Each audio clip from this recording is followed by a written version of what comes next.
Good morning. We'll call the Fiscal Committee meeting to order for June 20th, 2025. And we have a lengthy consent calendar that goes tabs 3 through 8. It contains 20 items. There's request to remove under tab 4, item number 158, and under tab 8, number 146. So those will be questions for Health and Human Services, as well as probably Commissioner Caswell. Is he here? Yes. All right, didn't quite see you. So when we come to those, we'll be doing that. All right, we'll start with tab 1, the acceptance of minutes of the May 16th meeting. So moved. Motion to accept, is there a second? And a second. Further, is there any discussion or any additions or corrections? Seeing none, you're ready for the vote. All in favor, say aye. Aye. Opposed, no. That is adopted. And Representative Leishman will abstain due to not attending. Okay. Moving on to tab 2. That's old business. As nobody wants to remove anything from tab 2, we'll move on to tab 3, the beginning of the consent calendar, which I said Move the goes consent tabs. calendar with the 2 items previously talked about to remove. Very good. All right. Motion and a second to adopt the other items on the consent calendar. Any addition or correction? Seeing none, all in favor say aye. Aye. Opposed, no. Those are adopted. We'll move on to, Who seconded? who made the second? Representative Edwards. We'll go to tab 4 and ask someone from Health and Human Services to come forward. And you usually see Mr. White.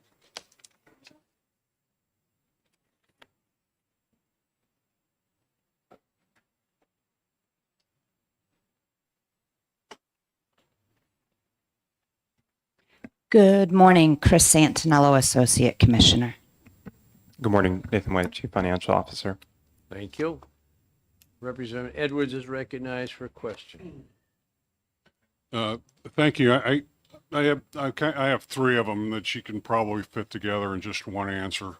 So this is $5 million. That's good for our nursing homes. I'm curious about the background and the future a little bit, though. This seems like a large number. What kind of a percentage is it of the total annual long-term services support budget? And then I'd like to have you tell us when you realized that there was a shortfall, or whether this was driven by the fact that we had an opportunity for more federal money. I'm just curious about that and the implications for the future. Are we going to be short going into the next budget year already, or how we fix for projections? Sure. Thank you, Representative Edwards, for the question. So this request is to move additional funds for the nursing facility payments. These are both the private and county facilities. This is part of the funding for this is a combination of the federal matching dollars, the county cap funds that are contributed by the counties, and then the remaining general funds. This is the 3rd transfer in state fiscal year 25 that we have brought forward to move money. The 3rd and final transfer, we were holding off to make sure that we didn't transfer more funds than were needed. This has a bit of a complicated story. Last year in state fiscal year 24, we also had some additional transfers. Our original, and this goes all the way back to August of 2022, our original agency estimates were about $281 million in Class 504, which is what this money will be used for the nursing facility transfers. The actual budget ended up being $242 million. And with this transfer, this would put the projected expenses at approximately $281 million. The agency budget request for these class lines for the current year has remained steady and was not modified through the budget process.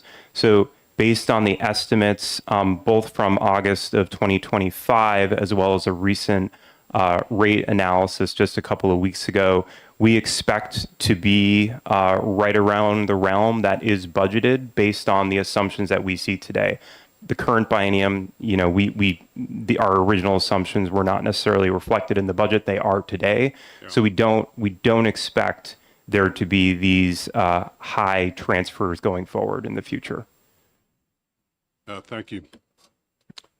All right, I'll entertain a motion to adopt item FIS 25-158. Motion by Senator Blaisdell, seconded by Representative Wallner. Any further? Birdsell. Did I do that again? Bird cell. I can't believe I didn't say it right. All right, sorry about that. You know I have something stuck. Anyway, any further discussion? Seeing none, all in favor, say aye. Aye. Opposed, no. We'll move on. You might have a comment on this line under tab 8. Or no, yeah, tab 8, number 25-146.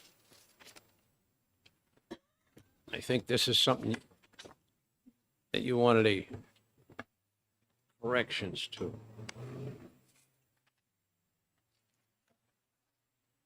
So on the third page, the request I received was line 7. The request was to remove this item in its entirety on tab 7. Is that correct? So following the budget, we began preparing for fiscal yesterday, and we identified an issue that is correct. So in attachment A, row 7, we're requesting that this be removed. This was an oversight on our part. This was part of the $80 million. So all of those positions in the funds are no longer an issue, and that has been resolved. So we just wanted to bring this forward in full transparency, just to make sure that the official record is accurate. Thank you. Any further questions from committee members? I'll entertain a motion. Senator Birdsell moves. Wouldn't the action be, there's no action? Well, the action is to remove it. The remaining lines, rows 1 through 6 and 8 through 11, are still relevant. So we would still request that the requested action apply to those, just not row 7. So the motion by Senator Birdsell is to accept the item with the exception of line 7. And Yes. Representative Wallner seconds. Is there any further discussion? Seeing none, all in favor say aye. Aye. Opposed, no. And if Commissioner Caswell is available, there were some questions, kind of general on the ARPA funds.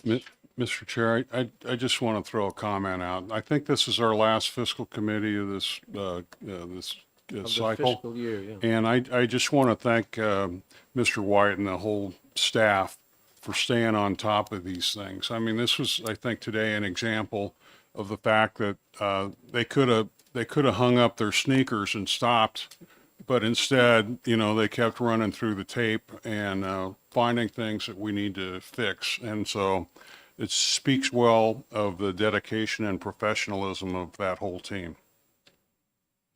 Yes, we're all grateful, and especially to Mr. White. You're exceptional in carrying out your position.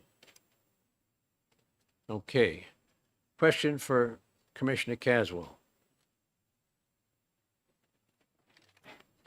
Was it Representative Leishman? Somebody had questions about the whole ARPA thing and all these rearrangement of all these dates. Are we going to make the deadlines? Yes. But and they are actually into fiscal year 2027 at the end of June 2026. So everything has December. to be expended by December 31st, December 31st, 2026. 2026. So the item here at 163 is designed to keep the spending authority going for the remaining projects that still have those funds to expend. So we're curious about these items, some of them we've seen every year, 22, 23, Yeah. 24. Is this because they're not ready for it? They can't come up with a project that will be completed? As the money keeps shifting from project to project? No, in most cases, I mean, if there are going to be any shifts within previously obligated contracts, you will hear about those, right? So, but this is all existing, ongoing, largely capital projects that are just taking time to get done. And some of them might be done next month. Some of them might be done in another year, but we need to be able to accommodate their ability to continue to pay those contracts. What will happen if they're not completed by December 2026? Well, we are doing everything we can at Gopher to keep that from happening, as you know. But were there to be any funds that were left at the end of that period, it would go back to the federal government. And if something is half built, As long as we are able to expend and the project ultimately is completed, that fits the requirements. further questions from committee members? Okay. I guess we have adopted the item and we just had some further questions. We saw all these ARPA items continuously. It's still floating around out there. We'll be done soon, though, I hopefully. don't envy your job of juggling. Yeah, I appreciate that. Thank you, Mr. Chairman. All right. Thank you very much. I guess we can move on to the regular calendar in tab 9. Item 25-151. The interim director probably ought to come up because there will be comments at least on 10, if not on tab 9 also.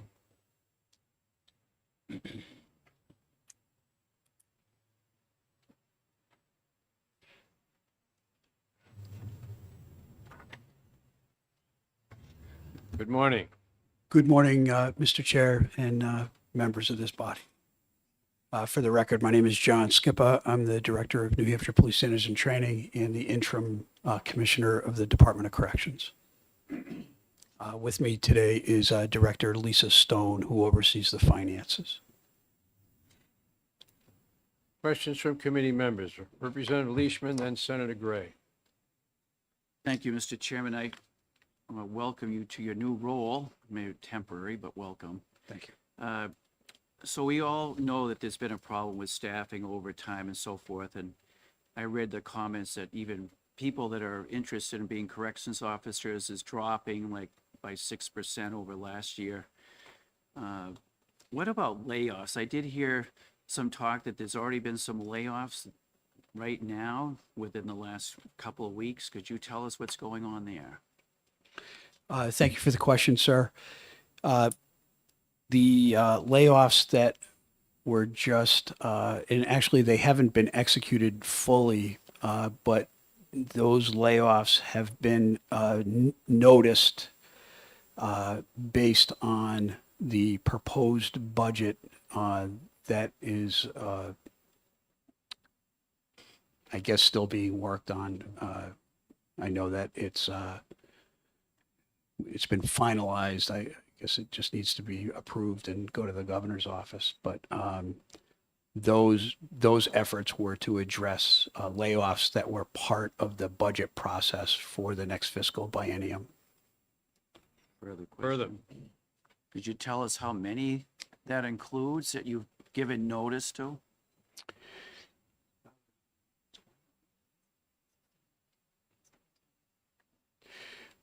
Thank you for the question.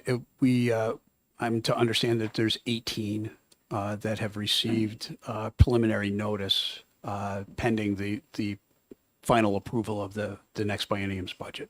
Okay, thanks. That's all I have, Mr. Chairman. Representative Edwards for a question. Oh, sorry, I had Senator Gray for the Oh, next. I'll defer.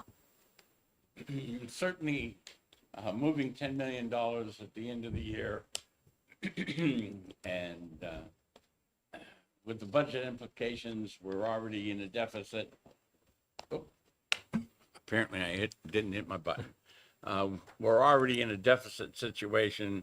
The governor's budget estimated $80 million. The House is estimated.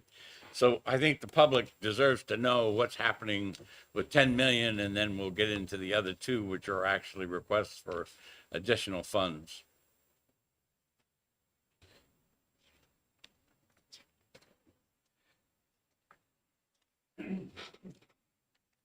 Thank you for the question. I apologize. I got to get to the cheat sheet here just to make sure that I'm conveying the information appropriately.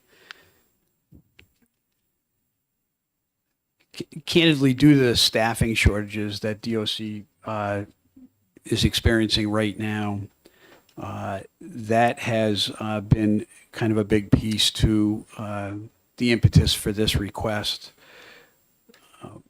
On top of that, there was increases in pay through the collective bargaining agreements that were completed after last biennium's budget was established. And so those increases in rate of pay were not anticipated when the last budget was developed. On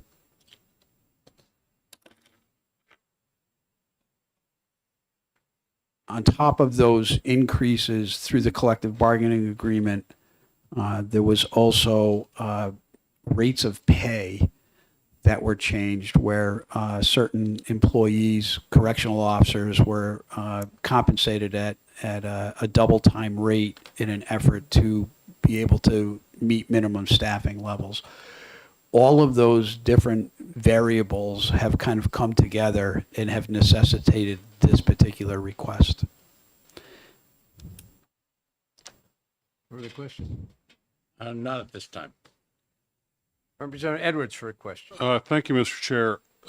This is sort of a soft question about strategic leadership. At this point, it seems apparent from as an outsider that the corrections department's probably suffering a great deal in morale, and I'm curious, coming in as an interim, what your perspective is on what might need to happen to restore or build morale higher, and what sort of risks we have to our operations based on the current morale levels. Thank you for that question, sir. Candidly speaking, there are a lot of things that are going on right now. There is a change in leadership, and that change has not been completed. Candidly, my glide path is 90 days or less. The governor's office is working towards finding a permanent leader to step into this role. I think that we only need to look at what's going on in the media right now. I think the department is receiving a lot of attention in the media. A lot of that is negative. Whether there's to what level of veracity, remains to be seen. Candidly, the budget process has caused a lot of employees within the Department of Corrections to be very concerned about their own livelihood and what is going to happen in the future, not really knowing what the final budget is going to look like for this next biennium. I think all of those things are posing significant challenges to the organization. I think that the risks that exist that I have been able to identify in the short period of time that I have been there is that the Department of Corrections acts on behalf of the state of New Hampshire to meet statutory and constitutional obligations. Their inability through reduction in staffing or budget could potentially lead to negative impact to the state of New Hampshire with regard to litigation. We need to be able to build this organization back up. We need to draw employees to want to work for this organization. That's going to take some time to change the trajectory of this organization. I think there's a lot of things that are still in kind of a precarious state.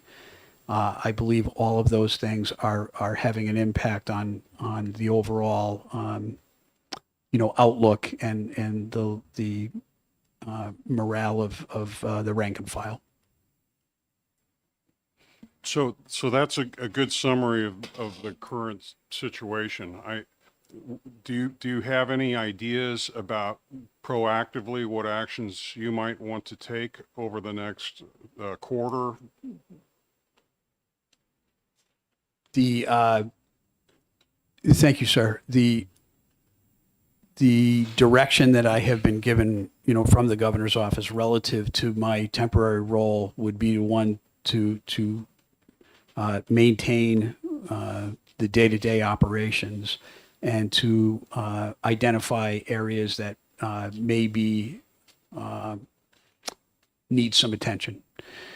To that end, I do not see myself as leading a lot of change, quite frankly, and I think it's important to leave the kind of the playing board as you would to the incoming commissioner and allow that new incoming commissioner to really develop a strong leadership team and then execute relative to what that commissioner's vision will be moving forward for the agency.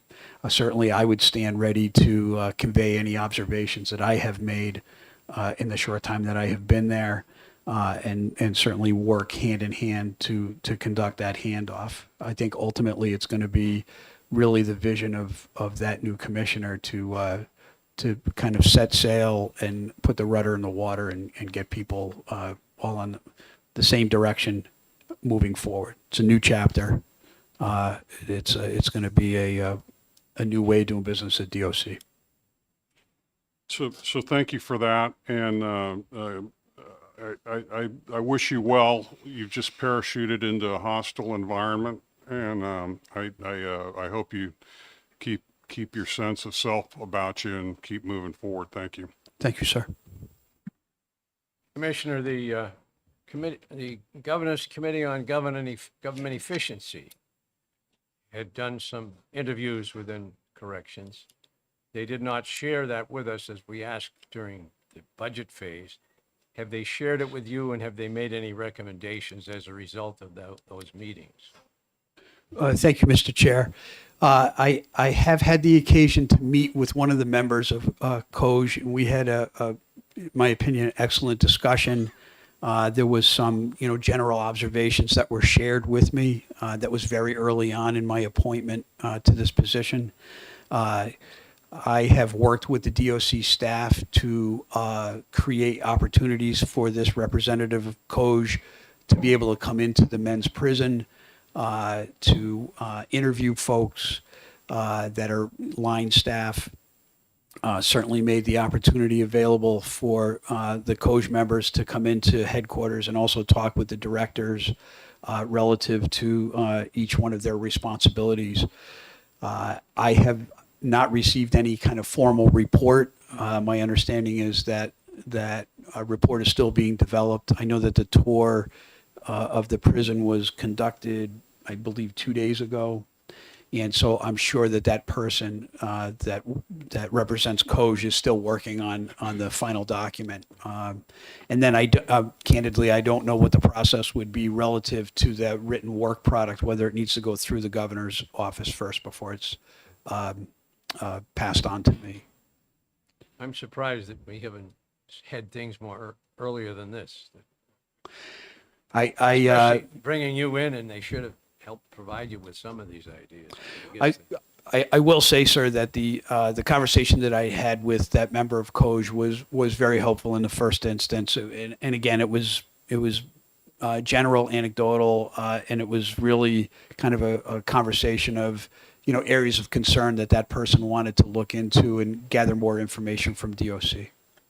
So we hear a lot about the overtime, and obviously we moved a lot of money around due to overtime. What is the overtime rate if someone's forced to do overtime? Is it double time? If you would allow, sir, I'll ask Director Stone to respond to that. She's a whole lot better with numbers than I am, so I'll let her explain. So it was negotiated in this collective bargaining that every uniformed officer gets double time for any overtime work. Double time? Yes. Now, we saw that, we didn't find out till we were doing the budget, that there's been a reduction in the inmate population. Has that led to any closing of a cell block, or any section of the prison has been closed that could possibly have reduced the need for personnel and guards there. I believe we were able to close one section of a housing unit to not have to staff an upper level of a housing unit. And that, did that save any jobs, or were you already, the jobs were short anyway? We were already short, so it saved people from being forced to work overtime. So it didn't have much positive effect on people being forced to do overtime? It did reduce that by, I would assume, several shifts a day from having to force for those. I'm pleased it reduced it, but it's still a huge item in your budget. Okay, thank you very much. We got, if there's no further questions on this, I'll entertain a motion to adopt. I will have comments further on The next the item. issues, but I will move this item for approval. Motion by Senator Gray, seconded by Representative Leishman to adopt FIS 25-151. All in favor, say aye. Aye. Opposed, no. That item is adopted. We'll move on to the next item. If I may, Mr. Chair, Yes, I'd actually like to make a comment on both of the next items. okay.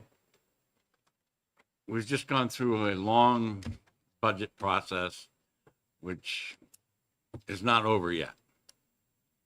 These two items are going to increase the deficit of the state of New Hampshire by another $1.1 million. The deficit right now in the governor's budget was over 80 million.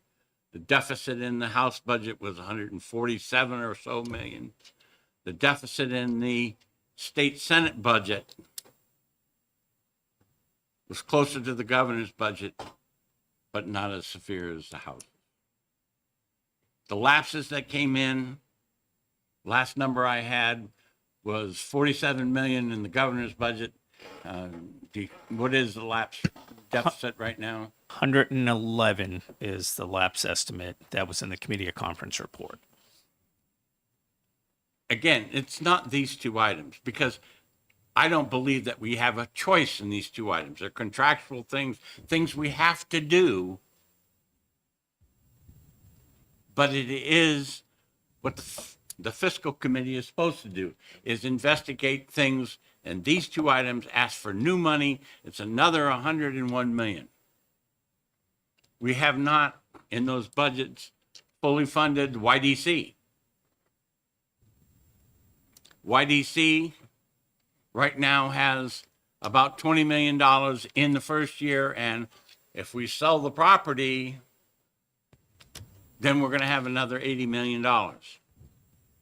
The claims that we are due to pay in the next 2 years are more than $26 million. So it's not these two items, but these two items represent coming back and asking for more money when we're already in a deficit situation. That can't go on. And severe cuts have to be made or thought about in the next budget to make sure we don't get there. So with that, I'll stop. These two items are worthy. They're things we have to do. They provide, health care. They provide all kinds of things, but it is the thing that we have to guard against. And in the next year, this committee needs to take on seriously their role in watching those things. We need better way to look at what's going on in the lapses. We need to take into consideration what's going on in the revenues coming in. Okay? Thank you. Representative Edwards and then Representative Leishman. Just sort of a quick reaction to the senator's comments. There's an implication there that we might want to be asking for a quarterly or semi-annual specific review. I'm just curious if you think that's the natural outcome of your comments, and this committee's need to watch. Right now, some of the things that you get in from various places give you estimates, but those estimates have not been worth the paper they're written on until we get later in the process. Again, that's my opinion. And this committee, Health and Human Services, I sit on Health and Human Services Oversight. Certainly those people know that I said that we need to take a stronger look at the finances and how they're making with their laps. Last I knew, their laps was $11 million that they weren't getting, and I have no idea about how that has either grown or shrunk since I asked for that several months ago. So again, this committee and the oversight committees that we have are part of the problem, that we're not doing enough to take on that role that is our role in law. Representative Leishman. Thank you, Mr. Chairman, and maybe following up on Senator Gray's comments as far as the estimates. And again, I know you're new at this, but for instance, hepatitis C, I think it said there were 99 inmates that were presently being treated at a cost of over almost $1 million annually. Why do we have such a high rate of hepatitis C and the cost? And then I guess there was a cancer patient, and his treatment's over $100,000 a year. So why weren't some of these figures factored into the budget process, knowing that we apparently have a problem with hep C, for instance, at the prison?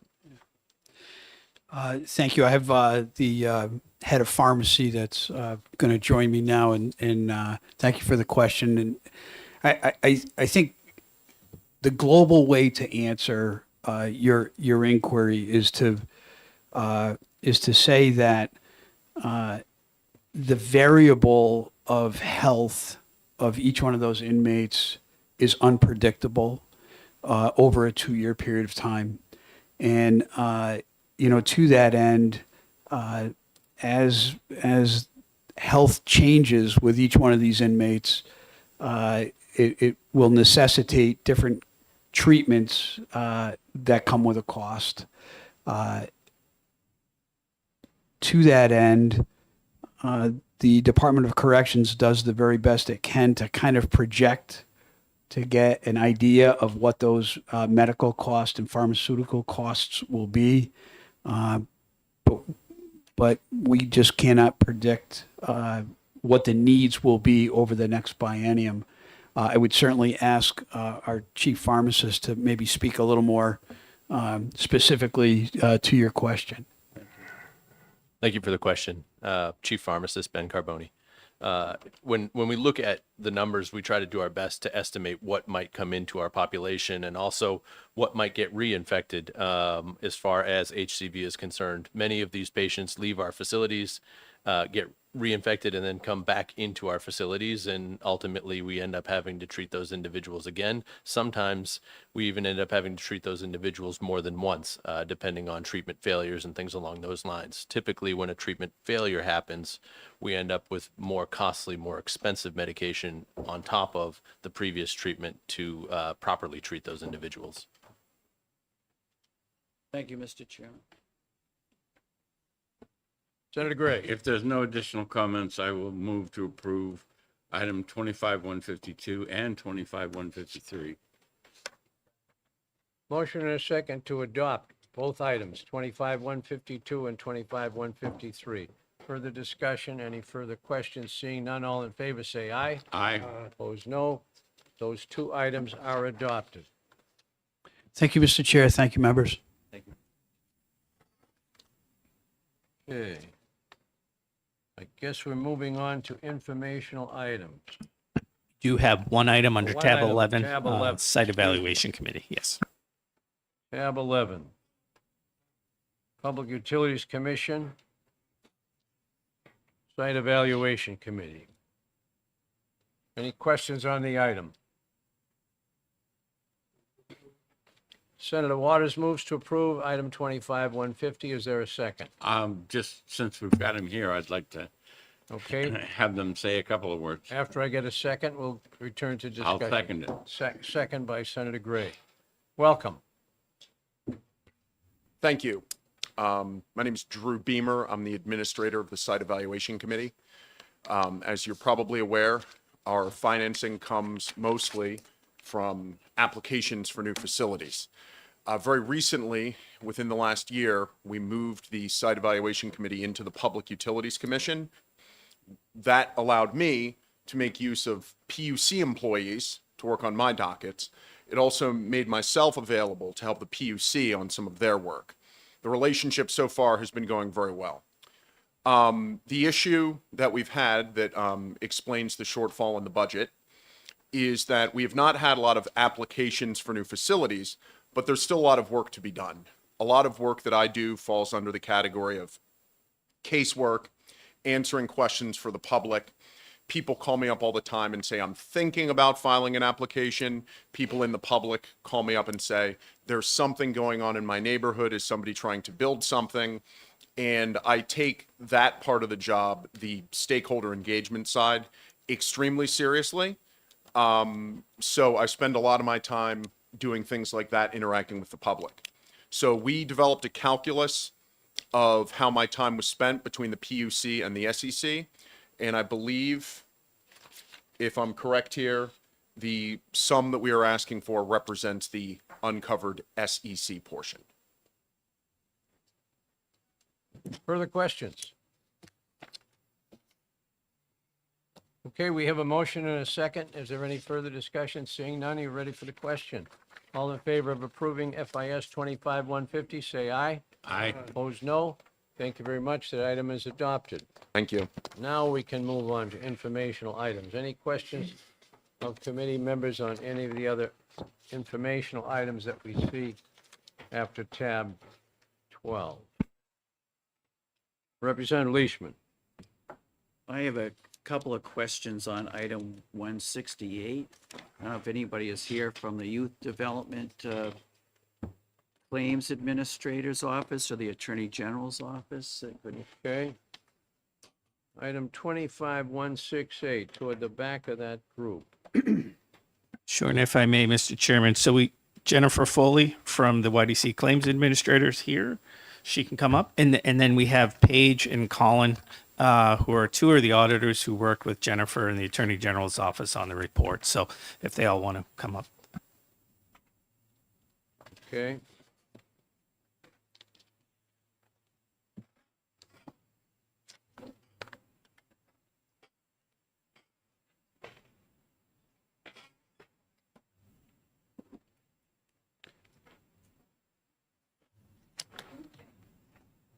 Once you all introduce yourself, Representative Leishman has questions.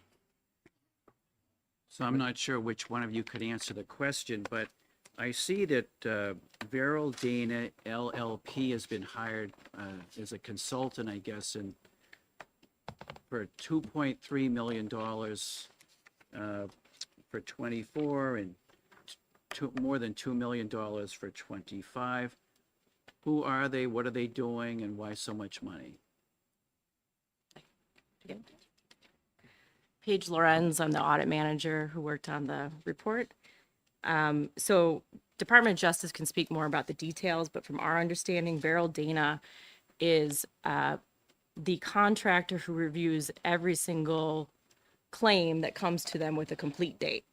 So once the YDCCA is sent it over to the Attorney General's side, Veryl Dana does an intake of every single claim that comes in, and then they determine whether it goes to the next process of making a recommendation to the AG designee of a position.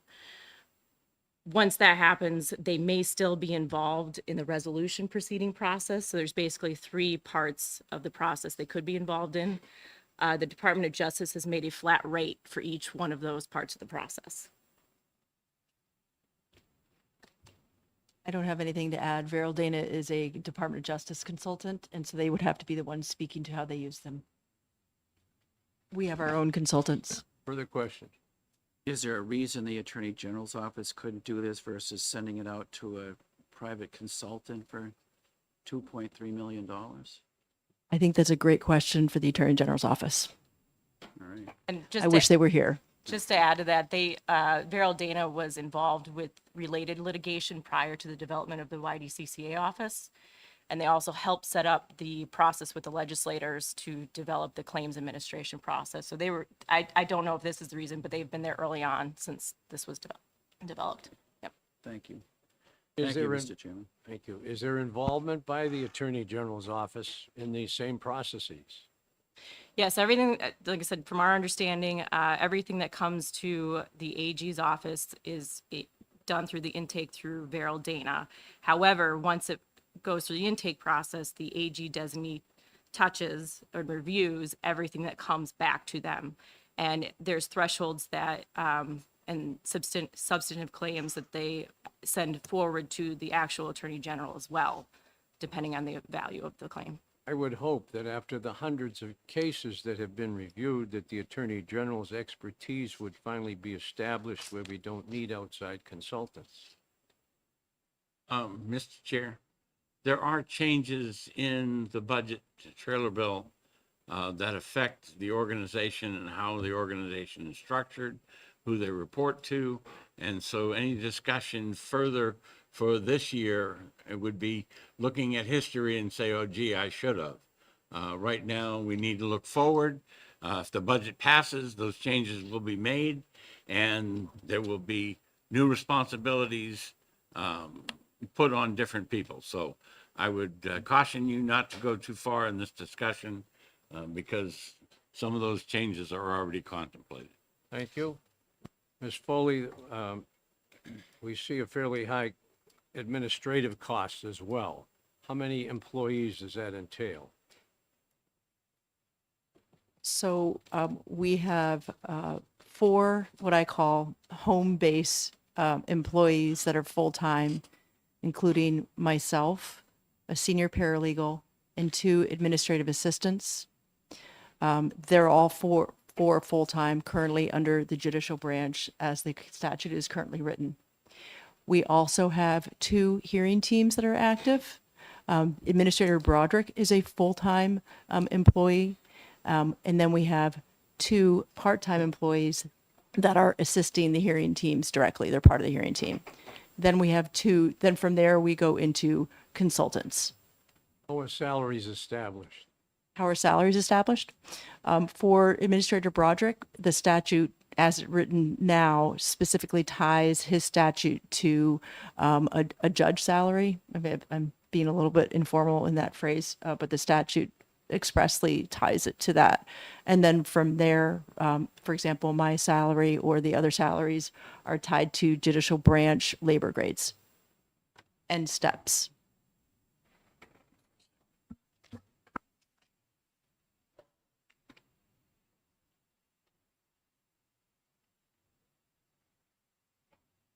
Any further questions?